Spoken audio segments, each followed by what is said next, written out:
ഞാൻ ഹരിയേറ്റുമാനൂർ. ഈ വർഷത്തെ വായന ദിനവുമായി ബന്ധപ്പെട്ട് ഏറ്റുമാനൂർ ശക്തി റെസിഡൻസ് അസോസിയേഷനും ദേവഭൂമി മാഗസീനും കൂടെ ചേർന്നുകൊണ്ട് ഒരു മാതൃകാപരവും നൂതനവും കൗതുകകരവുമായ ഒരു മത്സരം സംഘടിപ്പിക്കുകയുണ്ടായി. മത്സരം എങ്ങനെയാണ്? ഒരു മാറ്റർ അംഗങ്ങളുടെ വാട്സപ്പിൽ അയച്ചു കൊടുക്കും. അവരത് വായിച്ച് വാട്സപ്പിലിടണം. അതിൽ മികച്ച വായനയ്ക്ക്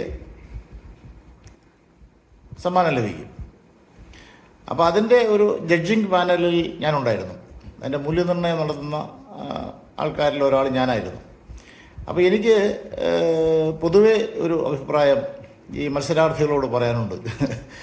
വേറൊന്നുമല്ല, നമ്മളൊരു മാറ്റർ തന്നു കഴിഞ്ഞാൽ ആ മാറ്റർ കൃത്യമായി വായിക്കുക, ഉച്ചാരണ പിശകില്ലാതെ ആ മാറ്ററിൻ്റേതായ ഒരു ഗൗരവത്തിൽ അത് വായിച്ച് വിടുക എന്നുള്ളതാണ് ഈ മത്സരം കൊണ്ട് ഉദ്ദേശിക്കുന്നത്.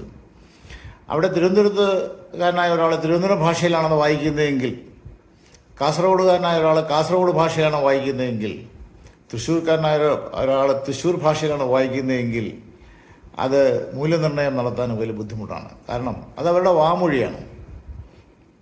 ഇപ്പം നമ്മുടെ ചില സ്ഥലങ്ങളിൽ മഴയ്ക്ക് മയ എന്നാണ് പറയുന്നത്, കുഴിക്ക് കുയി എന്നാണ് പറയുന്നത്. അപ്പം ഞങ്ങളുടെ ഭാഷയാണ് എന്ന് പറഞ്ഞാൽ അതിന് മാർക്ക് കൊടുക്കാൻ പറ്റില്ല. മാർക്ക് കൊടുക്കണമെങ്കിൽ ഈ മാറ്റർ കൃത്യമായി എഴുതി ലഭിച്ച മാറ്റർ അത് കൃത്യമായി പറയണം. ഉച്ചാരണ പിശകും പാടില്ല. ചില വാക്കുകൾ വിഴുങ്ങുന്നുണ്ട്. നമ്മുടെ സംഭാഷണത്തിൽ നമ്മൾ ചെയ്യാറുണ്ട് അങ്ങനെ. പക്ഷേ ഒരു മാറ്റർ കിട്ടിക്കഴിഞ്ഞാൽ, മത്സരത്തിന് കിട്ടിക്കഴിഞ്ഞാൽ അതിനെ കൃത്യമായി വായിച്ച് വേണം ചെയ്യാൻ.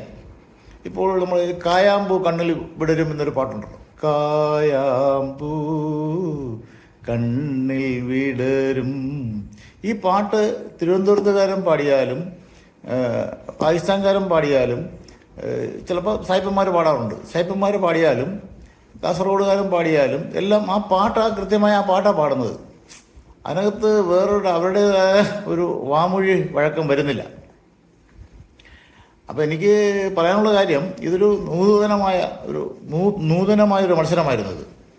ഈ മത്സരത്തിൽ പങ്കെടുത്തവർ ഇതിനെ ഒരു ലാഘവത്തോടെ കണ്ടു എന്നാണ് എനിക്ക് മനസ്സിലാക്കാൻ കഴിഞ്ഞത്.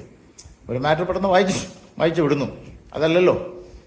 അപ്പോൾ ഒരു മത്സരത്തിൻ്റേതായ ഒരു ഗൗരവ ബുദ്ധിയോടുകൂടി അതിനെ സമീപിച്ചിരുന്നെങ്കിൽ ഏറെ നന്നാകുമായിരുന്നു. അത് തുടർന്ന് ഭാവിയിൽ ഇങ്ങനെയുള്ള മത്സരങ്ങളിൽ ഇതൊന്ന് ശ്രദ്ധിക്കുന്നത് നന്നായിരിക്കുമെന്ന ഒരു വിനീതമായ അഭിപ്രായമാണ് ഞാൻ നിങ്ങളോട് പങ്കുവയ്ക്കാൻ ആഗ്രഹിക്കുന്നത്. എല്ലാവർക്കും എൻ്റെ വിജയാശംസകൾ.